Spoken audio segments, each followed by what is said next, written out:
ಸಿಕ್ಕಾಕೊಂಡ್ಯಾ ಅವನ ಹತ್ರ? ಏಯ್ ಏಯ್ ಕುಂಬಳಕಾಯಿ. ನಾನಾ? ಹಾ, ದೇವಸ್ಥಾನ ಹತ್ರ ಕರೆದ್ರೆ ಓಡೋಕ್ಯಾ? ನಾಳೆ ಟ್ರೆಡಿಷನಲ್ ಡೇ, ಎಲ್ಲರೂ ಸ್ಯಾರಿ ಉಟ್ಕೊಂಬರ್ತಾರೆ, ಆದ್ರೆ ನೀನು ಉಟ್ಕೊಂಬರ್ಬೇಡ. ಹಾ ಅಂದ್ರೆ ನೀನ್ ಲಂಗ ದಾವಣಿ ಉಟ್ಕೊಂಬ. ನಾನ್ ಲಂಗ ದಾವಣಿ ಹಾಕಲ್ಲ. ಹಾಕೊಂಡ್ ಬರ್ತ್ಯಾ ಅಷ್ಟೇ, ಹೋಗು.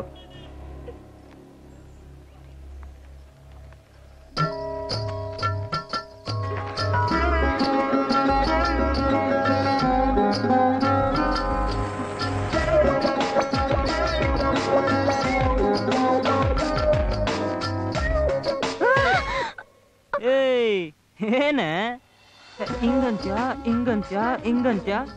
ನಾನು ಹಿಂಗ್ ಲಂಗ ದಾವಣಿ ತಾನೆ ಹಾಕೊಳಕ್ ಕೇಳ್ದೆ. ಸೀರೆ ನಿಮ್ಮ ಅಪ್ಪ ಉಟ್ಕೊಳಕ್ ಕೇಳದ್ನಾ? ತಗಿ ಅಂದ್ರ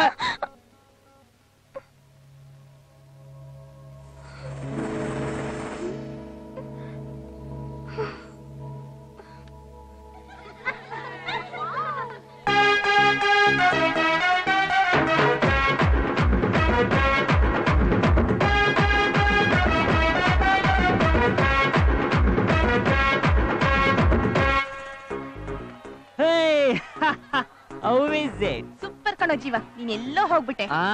ನೋಡ್ರು, ಎಲ್ ನೋಡಿದ್ರು ಒಳ್ಳೆ ಗಂಡು ಹೆಣ್ಣು ತರ ಗಲಗಲಗಲ ಅಂತ ಓಡಾಡ್ತಾ ಇದಾರೆ. ಇದು ಕಾಲೇಜ ಕಲ್ಯಾಣ ಮಂಟಪ ಅಂತ ನಂಗೆ ಡೌಟ್ ಆಗ್ತಾ ಇದೆಯಪ್ಪ.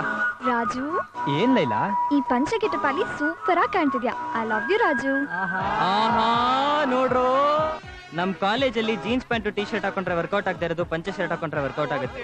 ಇದಕ್ಕೆ ಅದರದೇ ಆದಂತ ಒಂದು ಮರ್ಯಾದೆ ಮಗ. ನಾಳೆಯಿಂದ ನಮ್ಮ ಇಡೀ ಕಾಲೇಜ್ಗೆ ಪಂಚ ಶರ್ಟ್ ಯೂನಿಫಾರ್ಮ್ ಅಪ್ಪ. ಇದು ಜೀವ ಸರ್ಕ್ಯುಲರ್. ಅದಿರ್ಲಿ, ಎಲ್ಲೋ ನಮ್ಮ ಹುಡುಗಿ? ಏಯ್ ಬಾಯ್ಲಿ. ಏಯ್ ಅದ್ ಸರಿ, ಲಂಗ ದಾವಣಿ ಏನಕ್ಕೆ ಹಾಕೊಂಬಂದಿಲ್ಲ? ನೀನ್ ವಿಲನ್ ತರ ಲಂಗ ದಾವಣಿ ಹಾಕೊಂಬ ಅಂದ್ರೆ ನಾನು ಹಾಕೊಂಬರ್ಬೇಕಾ? ಮಾತಾಡಿದ್ರೆ ಮಾತ್ರ ವಿಲನ್ ಕಣೆ, ನನ್ ಜೊತೆ ಪಳಗ್ ನೋಡು, ಪಕ್ಕಾ ಹೀರೋನೆ.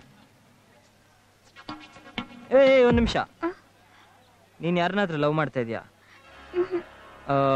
ಇಲ್ಲಿ ಅವನಾದ್ರೂ ನಿನ್ನ ಲವ್ ಮಾಡ್ತಾ ಇದ್ದಾನ? ಅಷ್ಟು ಸಾಕು, ನೀನ್ ನನಗೆ. ಹೋಗು.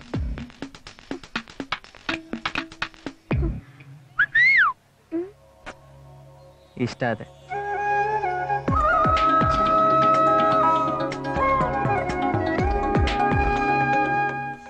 ಅಬ್ಬಾ ಒಬ್ಬ ಒಂದು ಕನ್ಫರ್ಮು, ನೀನ್ ಟೆರರಿಸ್ಟ್ ಅಲ್ಲ. ನೋಡಕ್ ಒಳ್ಳೆ ಸ್ಮಾರ್ಟ್ ವಿಲನ್ ತರ ಇದೆಯಾ? ಅಲ್ಲ, ನನ್ನ ಕಣ್ಣಿಗೆ ವಿಲನ್ನು, ನನ್ನೇ ಭಯ ಬೀಳಿಸ್ಬಿಟ್ಟೆ. ಪಾಪ ಚಿಕ್ಕ ಹುಡುಗಿ, ಅವಳು ಭಯ ಬೀಳ್ದಿರ್ತಾಳ.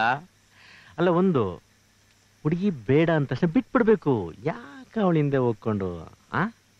ಅವಳು ಬೇಡ ಬೇಡ ಅಂದಿದ್ ಪ್ರತಿ ಸಲನೂ ನನಗೆ ಅವಳು ಬೇಕು ಅನ್ಸ್ತಿತ್ತು. ಆದ್ರೆ ಆ ಬೈಕೆ ನನ್ನ ಇಡೀ ಜೀವನನೇ ಬದಲಾಯಿಸುತ್ತೆ ಅಂತ ನಾನು ಅನ್ಕೊಂಡೇ ಇರಲಿಲ್ಲ.